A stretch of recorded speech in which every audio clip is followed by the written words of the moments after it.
ஒரு வயல் கிராமத்தில் முத்துசாமி என்ற ஒரு சிறுவன் இருந்தான்.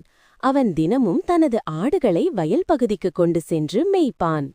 முதல் சில நாட்கள் அவன் மிகவும் மகிழ்ச்சியாக இருந்தான். பசுமையான புல், குளிர்ந்த காற்று, சுறுசுறுப்பான ஆடுகள் எல்லாமே அவனுக்கு புதிய அனுபவமாக இருந்தது. ஆனால் சில தினங்களுக்குப் பிறகு அவனுக்கு சலிப்பு வந்தது. இப்படி ஒரே அமைதியாய் கிடக்கிறது, என்ன செய்வது என்றவன் யோசித்தான். அப்போதுதான் அவன் ஒரு குறும்பு திட்டம் போட்டான். ஒரு நாள் திடீரென அவன் புலி புலி புலி என்று கத்தினான். வயலில் இருந்தவர்கள் எல்லோரும் ஓடி வந்து பார்த்தார்கள். ஆனால் புலி எங்கும் இல்லை. முத்துசாமி சிரித்துக்கொண்டே உங்களை ஏமாற்றிவிட்டேன் என்றான்.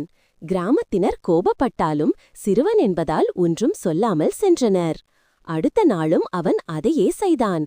புலி புலி என்று மீண்டும் கூவினான். கிராமத்தினர் ஓடி வந்ததும் இது மீண்டும் பொய் என அறிந்தனர்.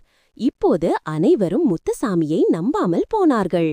ஒரு நாள் உண்மையாக ஒரு பெரிய புலி காட்டிலிருந்து பாய்ந்து வந்து ஆடுகளை துரத்தியது. ஆடுகள் பயந்து கொண்டு ஓடின. முத்துசாமி நடுங்கியபடி அழைத்தான்.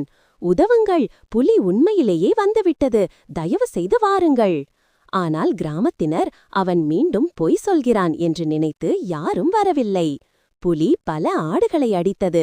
முத்துசாமி துக்கமாக அழுதான். அவன் தான் செய்த தவறை உணர்ந்தான்.